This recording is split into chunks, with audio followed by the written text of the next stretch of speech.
So, hey guys, this is just a quick PowerPoint and lecture going over essay question number one, which is due next Friday. So I'm going to go ahead and share my screen.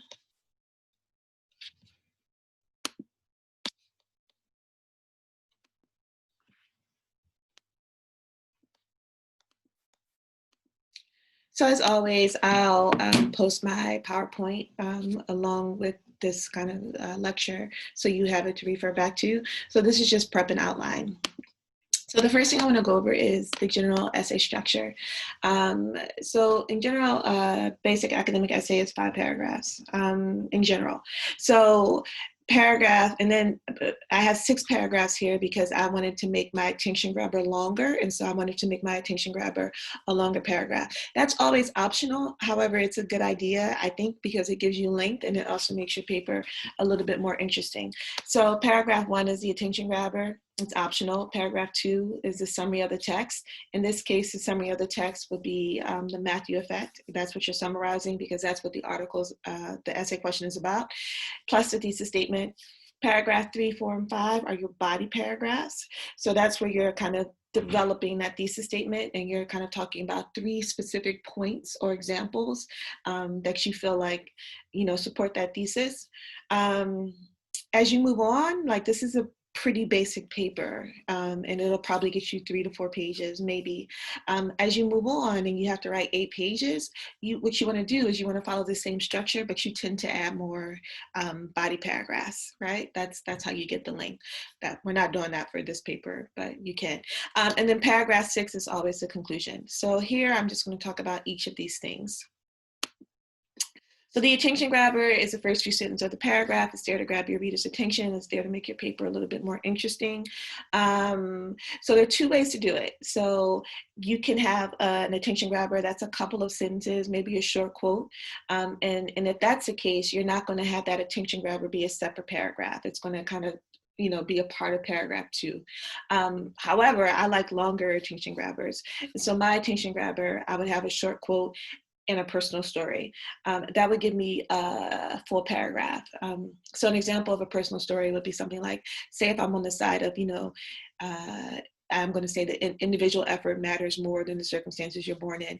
I could tell a personal story about a time that I overcame whatever horrible thing through my own individual effort. That's the story that would be really nice to open up my essay with the attention grabber. So here are some ideas: personal story, quote, or paraphrase from outliers. Don't go out of the text because we want to see that you can incorporate what the text says well in your own essay. It could be a series of questions. Again, these are just some suggestions. Here's a bigger list of introduction strategies. Begin with the quote, summary, facts, statistics, relevant background information, narrative, definition of a term important to your essay. So you can mix and match. So again, if I wanted a shorter attention grabber and I just wanted to attach that to paragraph 2, I can have a quote that's a couple of sentences. Again, I like longer attention grabbers. So maybe I'm going to have a quote and then maybe I'm going to talk about a series of questions or background information, whatever. And then my next paragraph, I'm going to move on to the summary of the text and the attention grabber. The summary of the text and the thesis, sorry. Okay. So once you're out of the attention grabber, the next paragraph should include your summary and thesis statement. So again, the summary serves as background. So in general, when you're writing an essay that responds to a text, we call that a text-based essay, you should begin with a summary because it's kind of important for you to tell me what the text says before you have your thesis. I need to be like aware of what the larger conversation is. You have to give me some context. So that's a summary. The thesis statement is your guiding argument for the entire essay, right? So again, and we're going to break this down, but for this essay, the summary you're using is the Matthew effect. You've already should have written, or you should be working on one this week. And so you can use that summary that you're working on also in this essay. You can just, pull it and use it. All right, so summary format, we talked about it this week, but this is just a brief reminder. So it should begin with the full name of the author, full title of the article, main argument, plus supporting details. I think the assignment was like 6 sentences. It can be more if you choose to. You probably don't want to go like over 10 or 12. You want to remember that a summary does not include your opinion. It has nothing to do with you. So no, I think this was a great article. That's all your opinion. The summary is only about what the text says. All right, the thesis statement. So the thesis statement is the thing that ends your introduction, right? So I have paragraphs. So if I have a longer attention grabber, that's my first paragraph. Paragraph 2, I'm going to begin with the summary of the text. Malcolm Gladwell argues yada, yada, yada. And then I'm going to end with my thesis statement, because that thesis statement is kind of setting up the rest of my paper. So you want to make sure the thesis statement answers the essay question, provides a clear map to your reader. And you also want to use what we did this week. So you guys should have brainstormed about the question. Is it circumstances of your life, or is it, individual effort? You want to use that brainstorm to come up with your own thesis. So here I give you some examples, right? The circumstances one is born into, it should be R. The circumstances one are born into, as well as individual effort determines success. Families and communities do not have more of an impact on success than our individual effort, because individual effort is all that's needed to be successful in America, because. So these are 3 sample thesis statements, right? Or the beginning of thesis statements for the last 2 models that answer the question. They do it in different ways, but they answer that essay question. If you're still struggling with thesis statements, you can use these as models in your paper. I'm perfectly fine with that. And so you want to pay attention. Like the first one is arguing both sides. Individual effort plus community are important. The second one is saying, families and communities do not. So they're saying that it seems like I'm more on the side of the individual. So this is one that's going to be about individual more. And then the third one is about individual as well. All right, so once I come out of my thesis statement, I move on to my body paragraphs. So the body paragraphs are where you get the A. Like if you're talking about, that's where you do most of the thinking, and that's where you show me how smart you are. So again, you want to remember that the body paragraphs have a clear topic sentence, right? They have only one main idea per paragraph and have at least 3 forms of development. So here's an outline.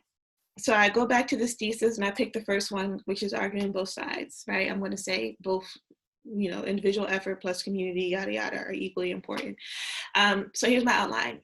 Here's my topic sentence, a clear topic sentence. Being born to a low-income family can make success harder to achieve for many. So I know that the entire paragraph is going to have to be about how being born to a low-income family can make it harder to achieve success. And so for me, and it can be whatever you want, because it's your paper. These are just some ideas that I came up with. And again, refer back to the brainstorm that you're doing. So for me, I'm going to talk about housing stability. I'm going to talk about unsafe neighborhoods. And then I'm going to end with a quote or a paraphrase from Gladwell.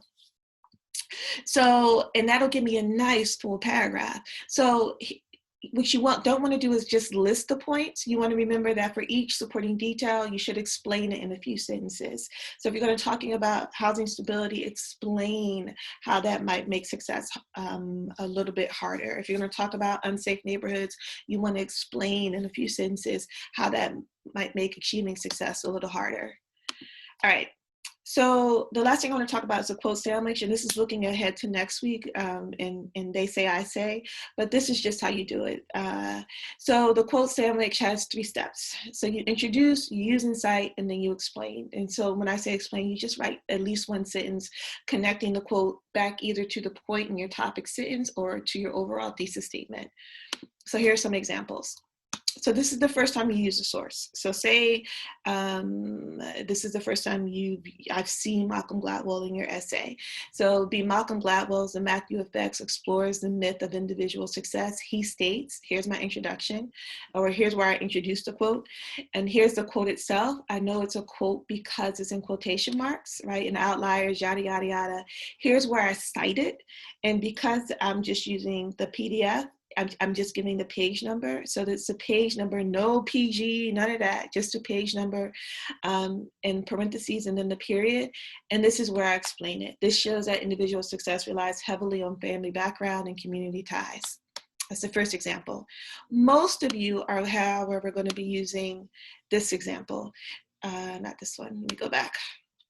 So because when you, for the way this paper is set up, I've already seen Malcolm Gladwell, like you've already mentioned Malcolm Gladwell in your summary. You've already given me his name, his full name, the title, told me what the article is about. So when you use quotes in your body paragraphs, this is the example or the model you're following. And generally all you need is his last name. Gladwell states, here's the quote, here's the citation, which is the page number in parentheses, and then here's the explanation. This shows yada, yada, yada. So this is probably the model you want to follow. It should be, because I've already seen all of Gladwell in your summary. All right, if you want to get fancy with it, you can try using the quote without introducing it. So this can go really wrong because it just feels like you dropped the quote in without giving me any context. So if you're new to using quotes, I would stick with, a clear in introducing it. Gladwell states yada, yada, yada. But you can try it this way and see what happens. So here's a quote. And then because Gladwell is not introducing it here, I have Gladwell 17 in parentheses. This serves as my citation. And then here's the explanation. All right. Last thing is the conclusion. So the conclusion ends your essay. Generally, the conclusion has 3 steps. You briefly restate the summary of the text from paragraph 2. So you're repeating the summary of the Matthew effect. So when I say restate, you're saying it a different way, but you're kind of having the same ideas in there. You're going to restate your thesis or your topic sentences. Again, you're saying it the same. You're saying the same thing, but you're saying it a different way. And then the last thing you're going to do is have a wrap-up strategy to end up your essay. And a wrap-up strategy, it can be a quote, it can be a paraphrase, it can be a prediction, story, fact, or a statistic. You want to choose the wrap-up strategy that most fits your essay. So I'm going to go back to the very beginning. So this is it. This is the whole thing. So you want to use this PowerPoint to guide you in the writing of this essay.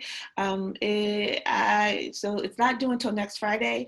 I don't think it's a lot of work. What I would do if I were you is I would write 1 or 2 paragraphs a day, and that should do you. And it should take no more than 10 to 15 minutes to write.